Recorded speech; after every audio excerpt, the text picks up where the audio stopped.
శ్రీమాత్రే నమః. Jhansi trending shorts ఛానల్కు స్వాగతం. మీరు గనక మన ఛానల్ని మొదటిసారి చూస్తున్నట్లయితే ప్లీజ్ సబ్స్క్రైబ్ చేసుకోండి. మరిన్ని డివోషనల్ స్టోరీస్ కోసం మన ఛానల్ని అందరికీ షేర్ చేయడం మర్చిపోవద్దు. ఈ వీడియో కనుక మీకు నచ్చినట్లయితే ప్లీజ్ ఒక లైక్ అయితే ఇవ్వండి. ఇది రామకృష్ణ పరమహంస గొప్పవారా, రామకృష్ణ పరమహంస కన్నా రమణ మహర్షి గొప్పవారా, రమణ మహర్షి గొప్పవారా, చంద్రశేఖర పరమాచార్య స్వామి గొప్పవారా? ఇందులో నువ్వేమైపోతావంటే తెలియకుండా ఒక అయోమయంలో ప్రవేశిస్తావు. ప్రవేశించి ఒకరిని గొప్ప అని చెప్పడం కోసం ఇంకోరి దోషాన్ని విచారణ చేస్తావు. నీ సమర్థత ఏపాటి? ఇప్పుడు నువ్వేం చేస్తున్నావు? గురువుల మీద నువ్వు ఏదో చెప్పబోయి నువ్వే ఒక అగాధంలో పడిపోయి భయంకరమైన పాపాన్ని మూట కడుతున్నావు. గురువు ఎంత గొప్పవాడో గురువు వల్ల వచ్చే ప్రమాదం కూడా అంత గొప్పది.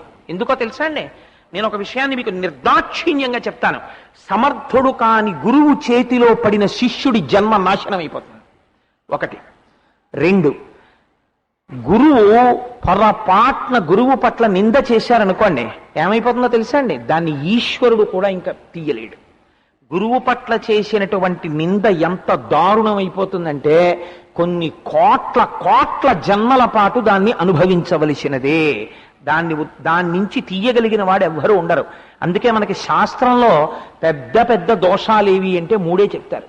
ఏమిటా మూడు దోషాలు అంటే? భగవదపచారము, భగవంతుడి పట్ల అపచారం చేయడం. ఎలా చేస్తావు అంటే, నేను సభాముఖంగా చెప్పచ్చో లేదో నాకు తెలియదు, కానీ కొంతమంది ఓ మాట అంటారు, మాకు బిడ్డలు కలగలేదండి అంటుంటారు. బిడ్డలు కలగకపోవడానికి ఆ ప్రతిబంధకం ఎక్కడొస్తుందో తెలుసా అండి? పూజ యందు, భగవద్ ఆరాధన యందు, దేవాలయముల యందు చేసినటువంటి దోషం కట్టి కుడిపి పిల్లలు కలగకుండా అడ్డుకుంటుంది ఒక్కొక్కసారి. మీకు నేను అలా ఎక్కడ కలిగిందో చూపిస్తాను రఘువంశ కావ్యంలో. కాబట్టి భగవదపచారము, దేవాలయానికి వెళ్ళి దేవుడికి వ్యతిరేకంగా మాట్లాడడం, దేవాలయానికి వెళ్ళి గోడల కానుకుని కూర్చోవడం, స్తంభాల కానుకుని కూర్చోవడం, దేవాలయాలకు వెళ్ళి భగవంతుడికో భక్తులకో పెద్దలకో వ్యతిరేకంగా మాట్లాడడం, ఇవి భగవదపచారాలు. తెలిసో తెలియకో మాట్లాడినంత మాత్రం చేత అపచారం అవుతుంది. కానీ మీరు ఇది తప్పు అని తెలుసుకుని క్షంతవ్యో మే పరాధ శివ శివ శంభో మహాదేవ శంభో అన్నారనుకోండి, అయ్యా నాకు తప్పు అయిపోయింది ఈశ్వరా, ఇవాళ నేను ఇలా చేశాను అన్నారనుకోండి, క్షమించేస్తాడు. రెండోది ఉంటుంది భాగవతపచారము. భగవంతుణ్ణి నమ్ముకున్న భక్తులు ఉంటారు, వాళ్ళ పట్ల మీరు అపచారం చేశారనుకోండి, భగవంతుడు క్షమించాడు. మళ్ళీ ఎవరు క్షమించాలి? మళ్ళీ భాగవతులే క్షమించాలి, భక్తులు క్షమించాలి తప్ప భగవంతుడు వచ్చి జోక్యం చేసుకోడు. అంబరీషుడి విషయంలో ఏమైంది? దుర్వాసో మహర్షిని శ్రీ మహావిష్ణువు రక్షించలేదు, వెళ్ళి అంబరీషుడి కాళ్ళ మీదే పడమన్నాడు. అందుకని భాగవతపచారము కట్టి కుడిపేస్తుంది. మూడోదేది అసహ్యాపచారము. ఇది ఎవ్వరూ చెయ్యకూడనటువంటి అపచారం. అసహ్యాపచారం అంటే ఏమిటో తెలుసా అండి? గురువుల పట్ల చేసేటటువంటి అపచారం. అది ఒక జన్మ కాదు, కొన్ని కోట్ల జన్మలు పట్టుకు పీడించేస్తుంది. దీన్ని ఈశ్వరుడు కాదు కదా ఎవ్వరూ తీయలేరు. మళ్ళీ గురువులు అనుగ్రహిస్తే ఏమైనా తీరుతుందో తీరదో దాని గురించి నేనేమి వ్యాఖ్యానం చెయ్యను. అందుకని గురువు పట్ల మాత్రం ఎన్నడూ అపచారము చేయవద్దు అని శాస్త్రం హెచ్చరిక చేస్తుంది. అంత గురువుకి చేసిన ఉపకారం ఎంత గొప్పదో గురువుకి చేసిన అపకారం కూడా అంత ప్రమాదకరమైంది. గురువు జోలికి వెళ్ళకూడదు ఎప్పుడు కూడా. అందుచేత అంత మహత్తరమైనటువంటి గురువు ఏ రూపంలో ఉంటాడు? ఎవరికి ఏ రూపంలో గురి కుదురుస్తున్నాడో ఆయన వారికి గురువు అయి ఉన్నాడు. ఈ గురువు ఎక్కడుంటాడు? గురువు అనేటటువంటి వాడు హఠాత్తుగా ఎక్కడి నుంచో ఊడిపడి భగవంతుడు ఆయన నుదిటి మీదో లేకపోతే ఆయనకి ఎక్కడో గురువు అను ముద్రేసి పంపిస్తాడా అంటే, గురువు అనబడేటటువంటి వాడు అలా మీకు ఎక్కడా కనపడడు. గురువు ఎక్కడ దొరుకుతాడు అంటే, రమణ మహర్షి ఒక అద్భుతమైన మాట చెప్తారు. సాలగ్రామాలు ఎక్కడ దొరుకుతాయండి? మీరు రాళ్లల్లోనే సాలగ్రామం ఉంటుంది.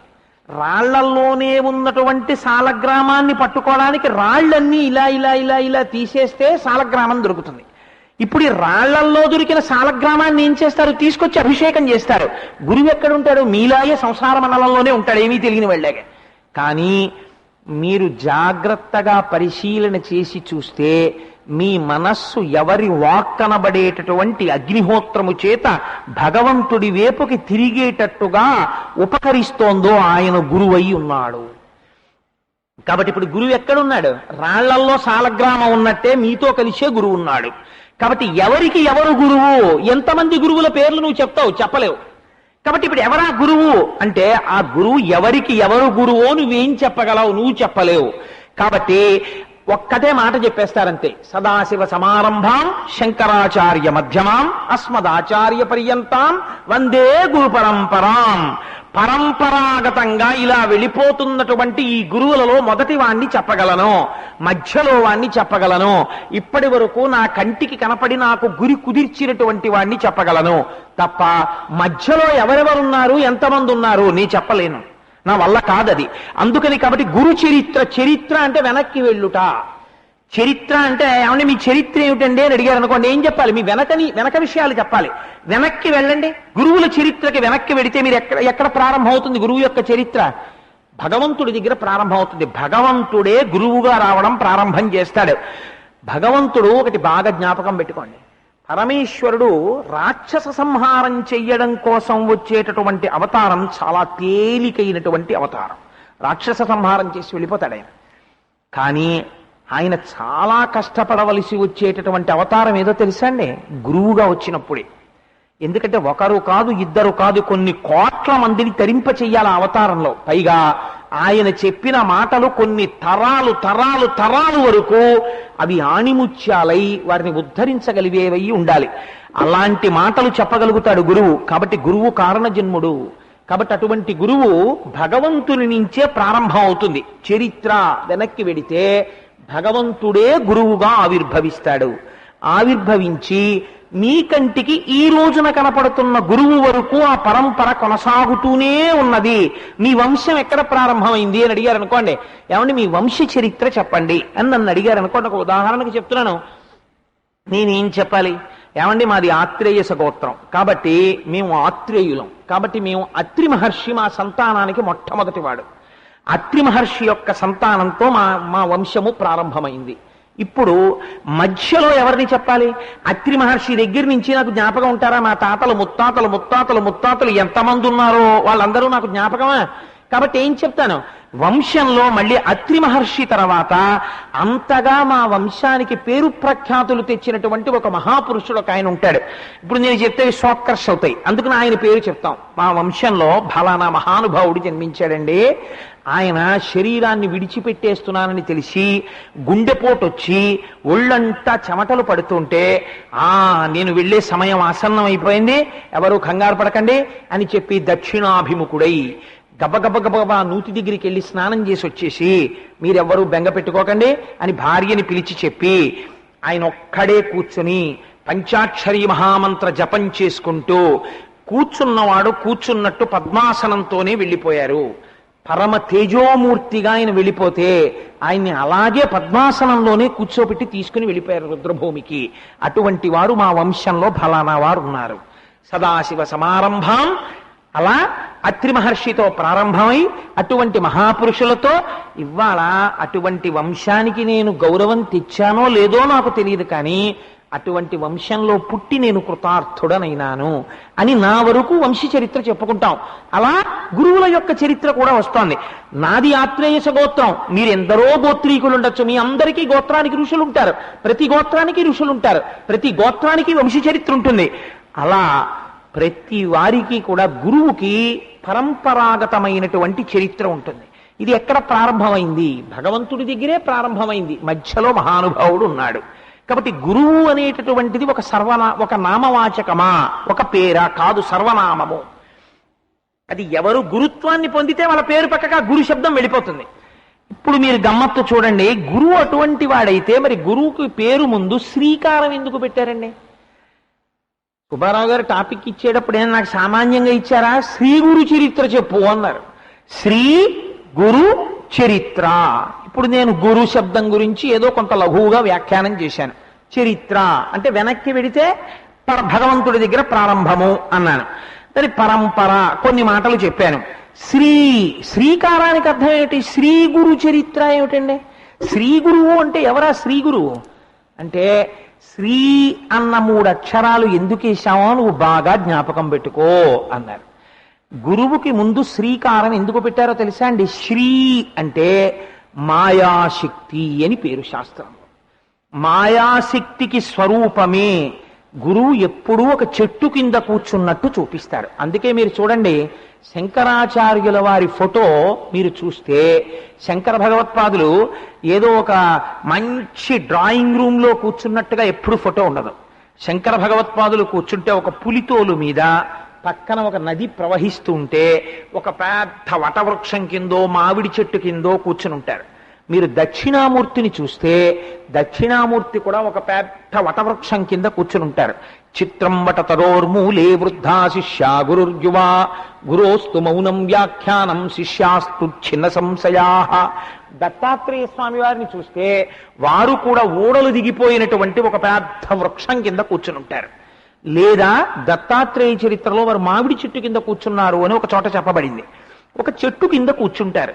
గురువులందరూ కూడా సాధారణంగా ఒక చెట్టు కింద కూర్చున్నట్టే ఉంటాయి.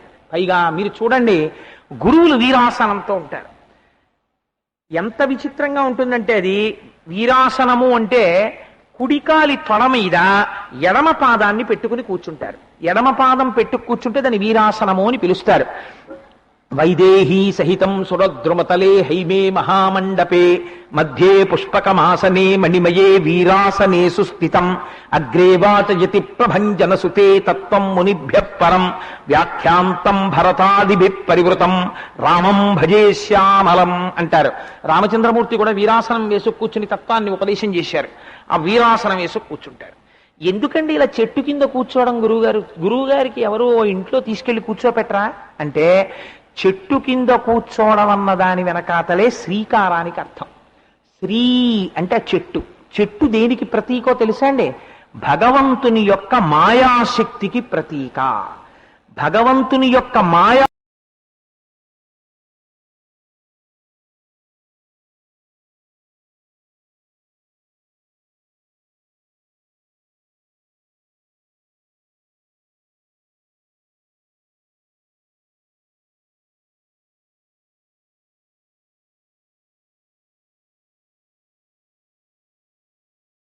మాయాశక్తియే ఈ జగత్. ఈ జగత్తంతా ఈశ్వరుడి యొక్క మాయ. ఈశ్వరుడి యొక్క మాయ అయినటువంటి ఈ జగత్తుని మీకు తెలియచెప్పగలిగినటువంటి సమర్థుడైనటువంటి వాడు ఆ చెట్టు కింద కూర్చుని ఉంటాడు.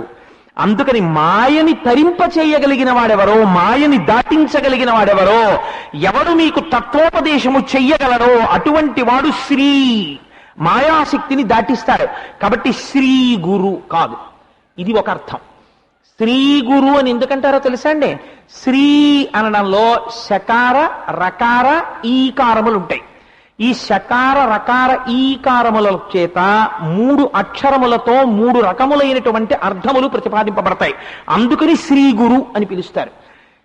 శ అన్న అక్షరానికి అర్థం ఏమిటో తెలుసా అండి? తేజస్వరూపుడు అని. తేజస్వరూపుడు ఏమిటండి? అదేం మాట మీకు అనుమానం రావచ్చు. గురువు గారు చూడ్డానికి పైకి శరీరంతో కనపడుతుంటాడు, కానీ ఆయన లోపల ఎప్పుడు ఏం నమ్ముతాడో తెలుసా అండి? ఇది నేను కాదు, ఇది నానాచిద్రఘటోదర స్థిత మహాదీప ప్రభాభాస్వరం జ్ఞానం యస్యతు చక్షురాదికరణ ద్వారా బహిస్పందతే. ఇక్కడ ఒక జ్యోతి వెలుగుతోంది. ఆ జ్యోతి నేను, ఈ శరీరము నేను కాదు అంటుంటాడు. ఇది పైకి దొరకదు, లోపల మాత్రం ఎప్పుడు ఆ జ్యోతి స్వరూపముతో అనుసంధానమై ఉంటాడు. ఈ శరీరము నేను కాదు అని లోపల భావన చేస్తుంటాడు. ఆ సత్యమునందు ప్రతిష్ఠితమై ఉంటాడు.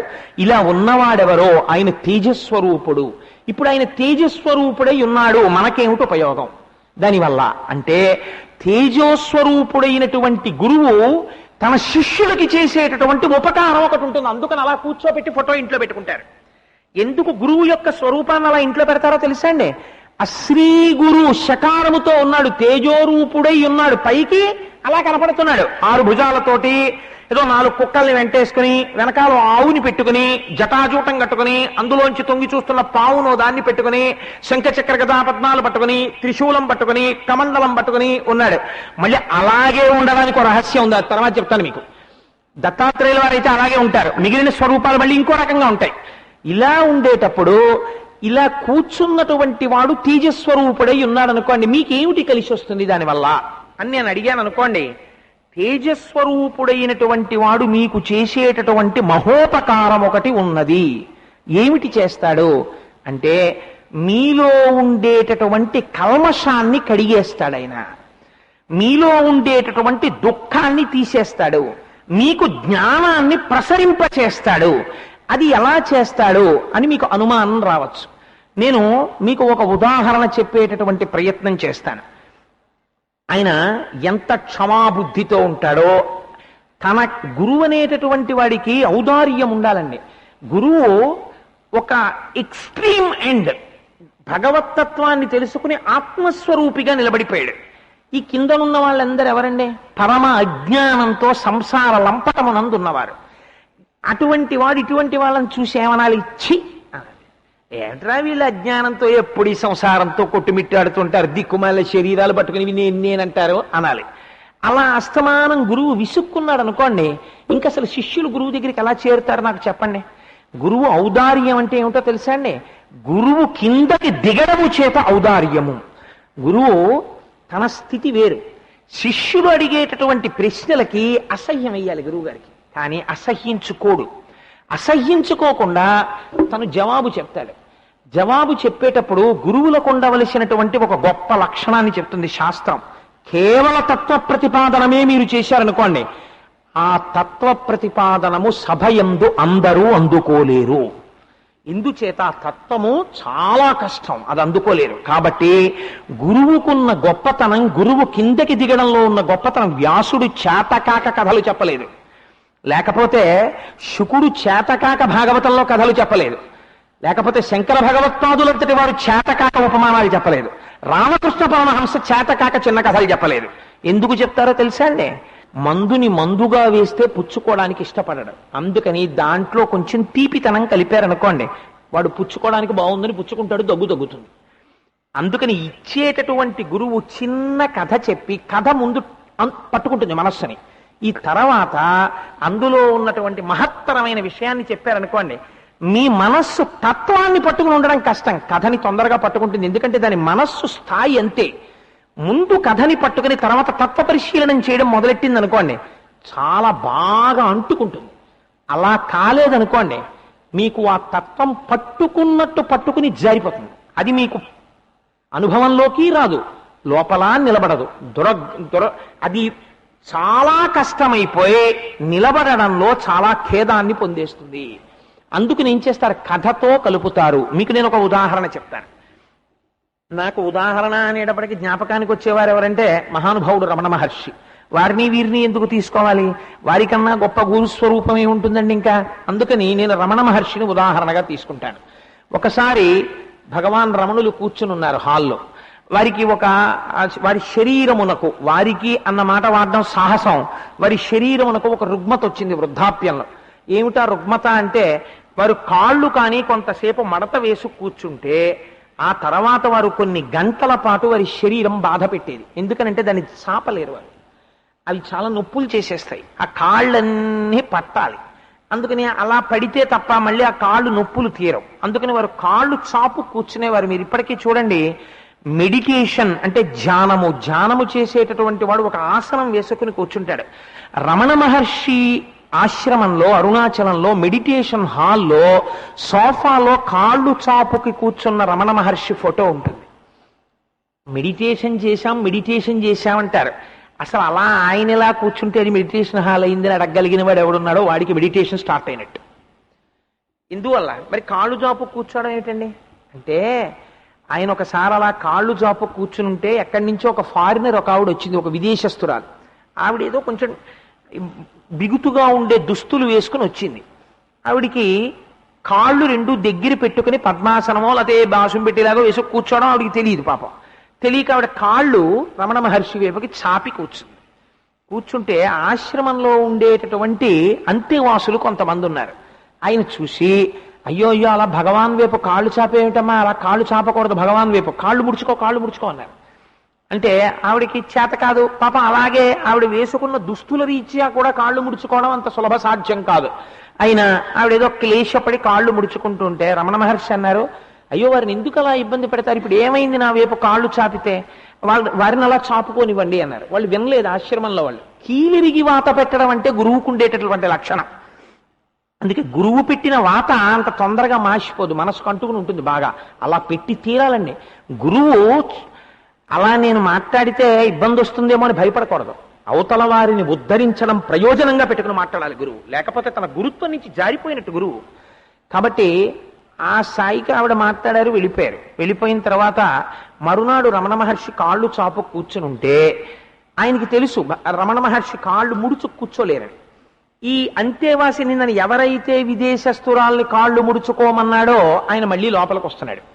వస్తుంటే ఆయన వంక చూసి రమణ మహర్షి అన్నారు, ఏమాయ్ నిన్న నావిండి కాళ్ళు ముడుచుకోమన్నావు కదా, కాళ్ళు చాపకూడదమ్మా, భగవాన్ వైపు కాళ్ళు చాపకూడదు అన్నావు కదా, మరి నేను ఇప్పుడు కాళ్ళు వాళ్ళ వైపు చాపి కూర్చుంటున్నాను కదా, ఇది కూడా తప్పే కదా, నేను ముడుచుకోవాలి కదా, అందుకని నేను ముడుచుకుంటాను అని ఆయన ముడుచుకున్నారు. ముడుచుకున్నందుకు పర్యవసానం ఏమిటి?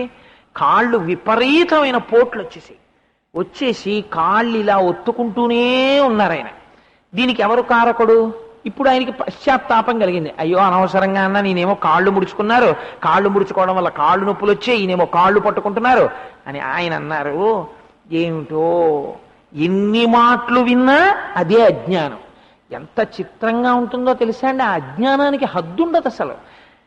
రమణాశ్రమానికి ఎడతారు, అరుణాచలం వెడతారు, రామకృష్ణ పరమహంస ఆశ్రమాలకు ఎడతారు, పుస్తకాలు చదువుతారు, ధ్యానాలు చేశామంటారు, పూజలు చేశామంటారు. అసలు వారు చెప్పిన సందేశంలో ఆచరణ ఆవగింజలో 60 వంతుండదు. మీరు చూడండి ఎందుకది. ఇంకా ఈ మూఢభక్తి అంతే. ఎంత చిత్రంగా ఉంటుందంటే ఆయన లోపలికి వచ్చి అయ్యో భగవన్ నా వల్ల పొరపాటు అయిందన్నారు. అంటే రమణ మహర్షి అన్నారు ఒక నవ్వు నవ్వి, ఇది శ్రీకారంలో షా అంటే గురువు ముందు. ఆయన అన్నారు, ఏమయ్యా నిన్న నావిడ నా వైపు కాళ్ళు చాపితే భగవాన్ వైపు కాళ్ళు చాపకు అని నువ్వు అన్నావు కదా, అంటే నీ ఉద్దేశంలో రమణులు అనబడేటటువంటి వారు కేవలం ఈ ఉపాధితో ఇక్కడ ఒక్క చోట కూర్చునున్నవాడు రమణుడని నువ్వు అనుకుంటున్నావు. అంటే నీ దృష్టిలో రమణులు ఎవరు? ఈ ఉపాధితో ఇక్కడ కూర్చున్నవాడు. అది నేనైతే నేను గురువునేమిటి? నేను సర్వవ్యాపిని ఆత్మ చైతన్యాన్ని, నేను శరీరం కాదని తలగొట్టుకు చెప్తున్నా. నీకేమర్థమైంది ఈ ఆశ్రమంలో తిరిగి? నీకు అర్థం కాలేదు, అందుకని ఆయన వైపు కాళ్ళెట్టక ఆయన వైపు కాళ్ళెట్టకంటున్నావు. నా వైపు కాళ్ళెట్టకుండా ఎవరెటువైపు పెట్టగలరో చూపించి, నేను ఎటులేను. స్వామి అంతటా ఉన్నాడు. ఎంత మాట అండి, ఎంత గొప్ప మాట అండి అది అని వారు వెంటనే ఒక పెద్ద నవ్వు నవ్వేసి, ఇది ఔదార్యం అంటే. అయ్యయ్యో ఇంత తిరిగినా వీడికి అర్థం కాలేదురా నాతో అని అన్నారు. వెనకటికి ఒక మహానుభావుడు ఉండేవాళ్ళు ఏవయ్యా, ఆయన కోసమని చెప్పి కైలాసం నుంచి తెల్లటి ఏనుగు పంపించారు. ఆయనేమో తెల్ల ఏనుగు ఎక్కి కైలాసం వెళ్ళిపోతున్నాడు. ఆ పక్కనే చేరరాజు గారు ఒక రాజుగారు ఉన్నారు. ఆయన కూడా కైలాసానికి వెళ్ళిపోదామని ఆయన దగ్గర ఉన్న గుర్రం యొక్క చెవులో పంచాక్షరి మంత్రాన్ని ఊదాడు. ఊదేటప్పటికి గుర్రం కైలాసం వైపు వెళ్ళిపోతోంది. వెళ్ళిపోతుంటే గభాల గుర్రం ఇక్క ఆయన కైలాసం వెళ్ళిపోయాడు. వీళ్ళిద్దరూ వెళ్ళిపోవడం చూసినటువంటి అవయార్ అనేటటువంటి ఒక ముసలావిడ గణపతి పూజ చేస్తోంది. ఆవిడంది, అమ్మో అమ్మో వాళ్ళిద్దరూ కైలాసానికి వెళ్ళిపోతున్నారు, నేను వెళ్ళిపోతాను, ఏదో గుర్రం ఎక్కేస్తానంది. అంటే గణపతి అన్నారు, అక్కర్లేదు తొందరపడక, నువ్వు పూజ చేయని నేను తీసుకెళ్తానన్నారు. ఆవిడ గణపతి పూజ చేస్తే గణపతి అన్నారు, ఒకసారి కళ్ళు మూసుకో అన్నారు. ఆవిడ కళ్ళు మూసుకుంది. తెరువు అన్నారు, తెరిచింది. తెరిచేటప్పటికి ఆవిడ కైలాసంలో పార్వతీ పరమేశ్వరుల కాళ్ళ దగ్గర ఉంది. ఇంకా రాలేదు చేరరాజు గారును వాళ్ళును. చూసి ఆ వచ్చిన వాళ్ళు తెల్లవారు, మాకన్నా ముందు ఎప్పుడు వచ్చేసావు అవ్వా నువ్వు అన్నారు. ఆ అవ్వకు లక్షణం ఉంది, ఆవిడకి కాళ్ళు పట్టేసి ఉంటాయి ఎప్పుడు. అందుకని ఆవిడ కాళ్ళు జాపకుండా కూర్చోలేరు. ఆవిడ కైలాసానికి వెళ్ళి పరమశివుడి వైపుకి కాళ్ళు జాపు కూర్చుంది. కూర్చుంటే పార్వతీదేవి చూసి కొంచెం బాధపడి, అదేమిటండి బాబు ఈవిడే వచ్చిన దగ్గర నుంచి మీ వైపు కాళ్ళు జాపు కూర్చుంది, కాళ్ళు ముడుచుకోమని చెప్తానంది. అంటే గభాలన శంకరుడు అన్నాడు, అలాంటి పనులు చేయకు పార్వతి, లేని పనులు ఉపద్రవం, ఆవిడ్ని కాళ్ళు ముడుచుకోమన కుసుమ, చాలా ఇబ్బంది వచ్చేస్తుంది నాకు ఆవిడ్ని ముడుచుకోమంటే అన్నాడు. అంటే ఆవిడ్ని కాళ్ళు ముడుచుకోమంటే మీకు ఇబ్బంది ఏమిటండి? చూడ్డానికి ఎంత అసహ్యంగా ఉందో, కైలాసంలో ఎవరో ఇంతమంది ఇలా కూర్చోలేదు, మీ వైపు కాళ్ళు జాపు కూర్చుంది ఈవిడ. అబ్బబ్బా ఆవిడ ముందు చెప్పకూడదు, నువ్వు మాత్రం ఏమనకన్నాడు ఆయన. ఊరుకుందప్పటికి. కానీ మనసు పరితపించిపోతుంది. ఏమిటి మా ఆయన జగద్గురువు, ఆయన వైపు కాళ్ళు దాపు కూర్చుంటే ముసిలేవిడ అని కాసేపు ఆగలా చెలికెత్తే వెళ్ళిపోతుంది. ఆవిడ్ని పిలిచి, నన్ను చెప్పొద్దు అంటున్నారు కానీ ఆవిడ దగ్గరికి వెళ్ళి కాళ్ళు ముడుచుకోమని చెప్పింది. అంటే ఆ చెలికెత్తి అలాగే చేస్తానమ్మా, నా పూల సజ్జ అక్కడ పెట్టి ఆ ముసలావిడి దగ్గరికి వెళ్ళి చెవులో, ఎదురుగుండా శంకరుడు ఉన్నాడు కదా, కాళ్ళు జాపారు ఏమిటమ్మా, అలా కాళ్ళు జాపకూడదు, కాళ్ళు ముడుచు కూర్చోండి, లేకపోతే కాళ్ళు ఇంకో వైపుకు పెట్టండి అంది. అంటే నేను ముడుచుకోలేనమ్మా, కాళ్ళు నొప్పులు అంది ఆవిడ. కైలాసం వెళ్ళినా కాళ్ళు నొప్పులు వదలలేదు. వదలకపోతే కాళ్ళు ముడుచుకోలేను, అందుకని చెప్పి నేను శంకరుడి వైపుకి కాకుండా ఎటువైపు పెట్టను అంది. అంటే ఆవిడంది ఆ పరిచారిక, శంకరుడి వైపుకి ఎందుకు పోనీ ఇంకో వైపు పెట్టండి అంది. అంటే ఆవిడంది శంకరుడు లేని వైపు నువ్వే పెట్టు కాళ్ళంది. అంటే ఇప్పుడు ఈ పరిచారిక ఏం చేసిందంటే అబ్బో అది నేనే చెయ్యాలా అని కాళ్ళు అట్టుకుని ఇటు తిప్పింది. ఇటు కూర్చున్న శంకరుడు తిరిగిపోయింది ధన్మల సింహాసనం. తిరిగిపోతే ఈవిడ చూసుకోలేదు, మళ్ళీ ఇలా చూసింది, శంకరుడి వైపే ఉన్నాయి కాళ్ళు. అబ్బో ఎడి పొరపాటు తిప్పానేమో అనుకుని మళ్ళీ అవ్వ కాళ్ళు అట్టుకుని అడు తిప్పింది, శంకరుడి సింహాసనం ధన్మనడు తిరిగిపోయింది. ఇప్పుడు శంకరుడు అన్నాడు, చూసావా పార్వతి చెప్పానా, ఆవిడ్ని జరుపుతున్నాను, నా సింహాసనం జరిగిపోతుంది. ఇప్పుడు ఆవిడ్ని ఎంతసేపు తిప్పుతారో నేను అంతసేపు తిరగాలి. ఎందుకో తెలుసా, ఆవిడకో విషయం తెలుసు, శంకరుడు అంతటా ఉన్నాడు అని. మీకు కైలాసంలోనే ఉన్నా నేను అంతటా ఉన్నాను అని తెలియడం లేదు. అందుకని ఆవిడ ఎటు తిరిగితే నేను అటు తిరుగుతున్నాను. ఆవిడ భక్తికి నేను లొంగిపోయాను, ఆవిడ జ్ఞానానికి నేను ప్రకాశించాను అన్నాడయ్యా శంకరుడు. ఇది తెలుసుకోపోతే ఎలా అన్నారు. ఏమి క్షమాగుణం చూడండి, నిజంగా ఏమి ఔదార్యం చూడండి. ఇప్పుడు ఎక్కడున్నాడు పరమాత్మ, అంతటా ఉన్నాడు పరమాత్మ. ఇప్పుడు రమణులు ఎక్కడున్నారు, ఇక్కడే ఉన్నారు. ఇప్పుడు నేను చెప్పింది రమణ మహర్షి వింటున్నారు. సాయిబాబా ఎక్కడున్నారు, ఇక్కడే ఉన్నారు. నేను చెప్పింది వింటున్నారు. అంతేకాని అరుణాచలం వెడితేనే రమణ మహర్షిని చూసి వచ్చానండి, ఇక్కడ రమణ మహర్షి లేరండి అంటే నువ్వు ఎన్ని మాటలు నిరుపయోగం ఏది. ఇంకా నీకు అరుణాచలం అన్న అగ్నిహోత్రం దగ్గరికి వెళ్ళి నించున్న నీ ఒళ్ళు వేడెక్కదనమాట, నీ మనస్సు కరగదనమాట, నీకు జ్ఞానం ప్రసరణ కావట్లేదనమాట. కాబట్టి శ్రీ గురు అండంలో ష అన్న అక్షరం దేన్ని ప్రతిపాదిస్తుంది? యువతల వారిలో ఉన్నటువంటి కల్మషములను కడగగలిగినటువంటి స్థితి గురువు ఎందుంటుంది. తన ఆశ్రమంలో తనతో పాటు ఉన్న వారిలో ఉన్నటువంటి కల్మషాన్ని కడగగలిగారు ఆయన. అందుకని తేజకారకుడై శకారము చేత అవతల వారిలో ఉన్న కల్మషములను తన మాటలతో చిన్ని కథల రూపంలో చెప్పి ఆయా సందర్భములలో ఏర్పడినటువంటి అజ్ఞానమును తొలగతోయగలిగినటువంటి సమర్థుడు ఎవరున్నాడో ఆయన గురువు. అందుకని పక్కన శ్రీకారములో శకారము చేరినది. అలా చిన్న కథతో చెప్పలేకపోయాడు అనుకోండి, తత్వం ఎలా అర్థం అవుతుంది? ఎన్ని మాటలు మళ్ళీ రమణ మహర్షి ఇదే తత్వం చెప్పిన ఆయన పైకి ఎదగలేడు. అవ్వయ్యార్ కథ చెప్తే వెంటనే ఆయన మనస్సులోకి ద్యోతకమైంది. నిజమే, రమణులు ఇక్కడ ఉండడం ఏమిటి, రమణులు అంతటా ఉన్నారు. ఆయన వైపుకు పెట్టకుండా కాళ్ళు ఇటువైపుకు పెట్టగలం. మీరు నిజంగా భగవంతుడనేవాడు నా పూజామందిరంలో ఉన్నాడు, నా గుళ్ళో ఉన్నాడు అని మీరు అనుకున్నారనుకోండి, మీరు ఎంత పాపమైనా చెయ్యగలరు. జ్ఞాపకం పెట్టుకోండి. నేను అబద్ధం చెప్పానేమో మీరు చెప్పండి. ఈశ్వరుడు ఎక్కడున్నాడు? గుళ్ళో ఉన్నాడు. ఈశ్వరుడు ఎక్కడున్నాడు? మా పూజామందిరంలో ఉన్నాడు. కాబట్టి పూజామందిరం తలుపులు వేసేసాను అనుకోండి, జాగ్రత్తగా గడియెట్టేశాను అనుకోండి, బయట నేను ఏం చేస్తే ఎవడు చూడొచ్చాడు? ఎవడు చూడలేడు. నేను ఈశ్వరుడు అంతటా ఉన్నాడు, ఎప్పుడు చూస్తూనే ఉన్నాడు నేను చేస్తున్న పనులు అన్నాను అనుకోండి, చీకటిగా ఆయనే ఉన్నాడు, వెలుతురుగా ఆయనే ఉన్నాడు, సూర్యుడుగా ఆయనే ఉన్నాడు, చంద్రుడుగా ఆయనే ఉన్నాడు, భూరంభంచనలో నిలోంబర మహార్నాదో హిమాంసు పుమాన్ అని నేను ఇక్కడ నమ్మాను అనుకోండి. ఇప్పుడు నేను పాపం ఎలా చేస్తాను? ఒకటి, పాపము చేసేటప్పుడు నేను ఒకటి అంగీకరించాలి, ఈశ్వర నేను పాపం చేస్తున్నాను, ఇది నాది తప్పే.